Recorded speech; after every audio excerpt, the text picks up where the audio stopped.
Hoy día vamos a hablar de un caso que hace casi un año trajo mucha esperanza, la verdad, en la lucha contra la corrupción en el Perú. Por fin el caso Odebrecht se hizo público a través de un extenso documento del Departamento de Justicia de los Estados Unidos y se supo que en el caso del Perú habrían habido coimas por lo menos en la Interoceánica y en el Metro de Lima, por lo menos. El documento inicial del Departamento de Justicia de los Estados Unidos hablaba de 29 millones de dólares en coima, pero las investigaciones durante el año van sumando ya muchos más millones de dólares. ¿Por qué no terminamos de resolver este problema si Odebrecht está colaborando en el Brasil? De eso vamos a hablar hoy día. Y para hablar de eso tenemos que hablar de qué cosa es la colaboración eficaz y qué sacrificios tiene que hacer el Estado en un proceso en el cual tenemos que tener claro el objetivo. Para mí, lo que ha fallado este año entre la Fiscalía, el Poder Judicial y la misma Procuraduría Anticorrupción es no tener un objetivo claro. Cuando Fujimori cayó, el objetivo era claro, era atrapar a la cúpula, a Fujimori, a Montesinos y a todos los que habían tenido una posición de liderazgo en los actos de corrupción. Pinchi Pinchi, Matilde Pinchi Pinchi, también cometió delitos. Lo justo era que hubiera pagado al igual que los otros por esos delitos, pero su colaboración permitía saber la verdad. ¿Qué era más importante para el Estado? ¿Meter presa a Matilde Pinchi Pinchi o conocer la verdad? Ese es el dilema moral que tiene que enfrentar el Estado en este tipo de procesos. Ese dilema lo ha enfrentado el Estado brasileño con claridad, sobre todo el sistema de justicia brasileño. Han dicho, vamos a ofrecer una colaboración muy amplia a quienes nos digan la verdad. ¿El Estado peruano tiene las herramientas para hacer lo mismo? Sí, y tendría que usarlas mejor de lo que las está usando, porque hasta ahora no tenemos ya oleados y sacramentados esos convenios de colaboración eficaz. Ni con Maiman, ni con Barata, ni con Marcelo Odebrecht, ni con la compañía Odebrecht como empresa. Y los están ofreciendo, es decir, sí quieren participar, pero hay un costo. Ese costo es sacrificar por parte del Estado peruano que estas personas no vayan presas, es verdad. Pero ¿qué se obtiene a cambio? Se obtiene a cambio saber quiénes son los corruptos en el Perú. Es decir, no podemos castigar al corruptor, primero porque ya ha sido castigado y está castigado en el Brasil. Y segundo porque nuestros corruptos, si castigáramos al corruptor, quedarían impunes, porque no nos van a dar los nombres de nuestros corruptos. Y lo que le interesa al Estado peruano es saber la corrupción en casa. Usted dirá, eso no es justo, pues todos tienen que ir presos. El que colabora, no. El que colabora tiene que tener una sentencia, sí, pero absolutamente reducida.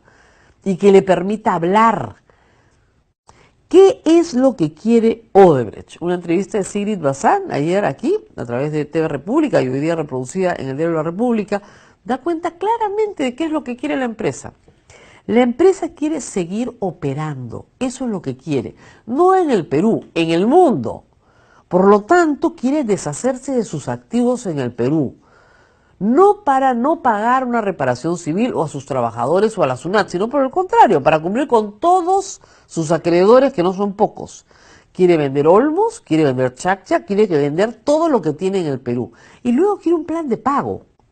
Quiere pagar una reparación civil, como la ha pagado en Brasil, como la está pagando en los Estados Unidos, pero en esas dos circunscripciones se les ha dado 23 años de plazo para pagar con intereses lo que originalmente es una deuda de $1.000 millones. Es decir, quieren un plan de pagos, que parece lógico, ¿no es cierto? No son tarados, quieren decir, bueno, ya nos agarraron con las manos en la masa, no queremos ir a preso 25 años, vamos a cantar, queremos un plan de pagos, pero lo que queremos del Estado peruano es que nos den eso, como nos lo ha dado el Estado brasilero.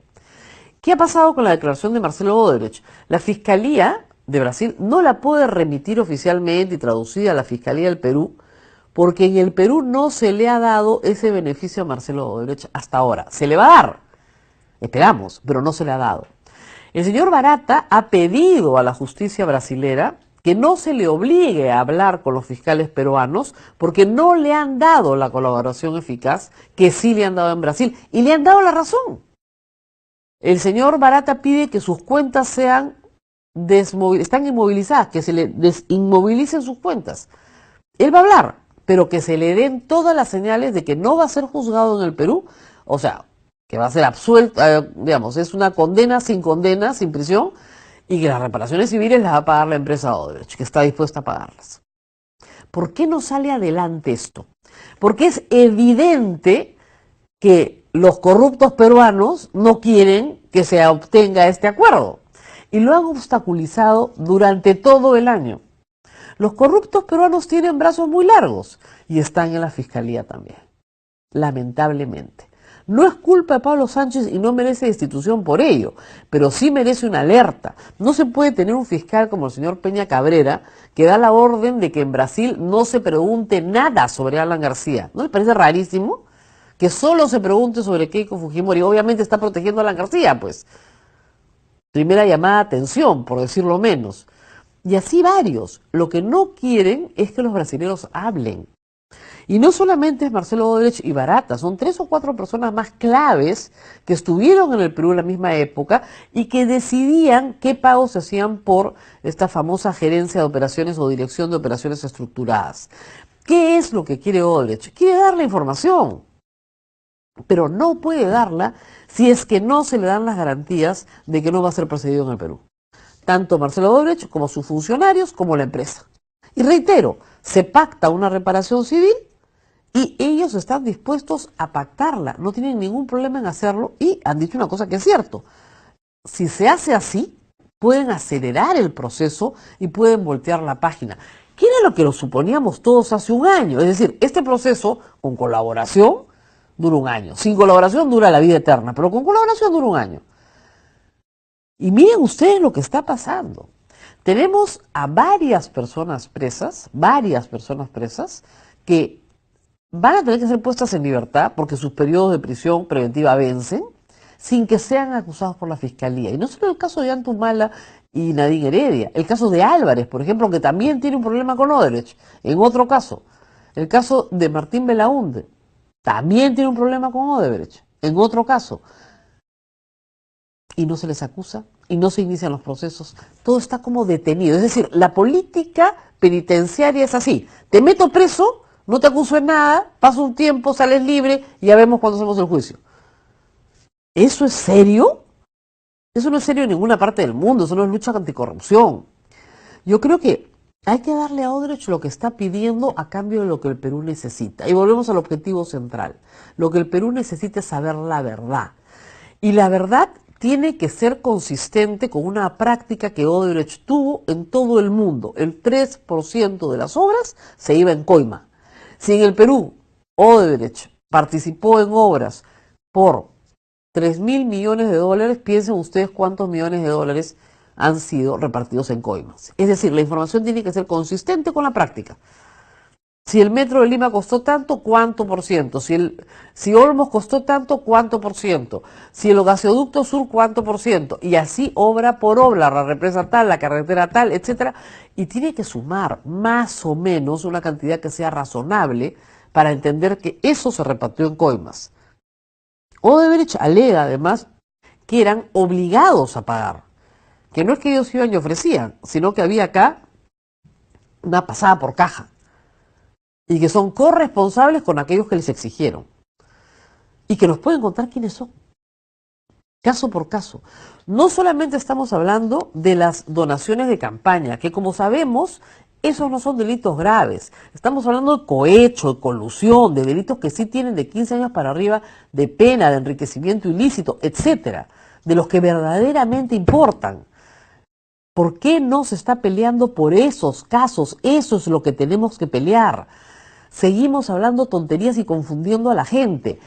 Convenios de colaboración eficaz completos con la empresa, con los directivos, con Marcelo Odebrecht, con Barata y con todos los demás que han tenido injerencia en las decisiones de operaciones estructuradas. Fiscales que viajan a Brasil recogen por horas las declaraciones de estos personajes, se les garantiza inmunidad absoluta en el Perú y tenemos lo que queremos. ¿Por qué no puede la Fiscalía hacer eso? Esto depende, reitero, de la Fiscalía. Básicamente, el que promueve la acción penal en el Perú es el fiscal, es el titular de la acción penal. Él presenta al juez el convenio de colaboración y el juez lo aprueba. No se busquen un juez canero, pues busquen un juez que pueda aprobar convenio de colaboración, como se buscaron jueces justamente en la época de Fujimori para trabajar estos temas y otorgar colaboraciones eficaces a todas las personas que hablaron. Que no fueron pocas, no solamente fue Maldita Pinche, hubieron más. La única condición es que paguen la reparación civil y están dispuestos a hacerlo.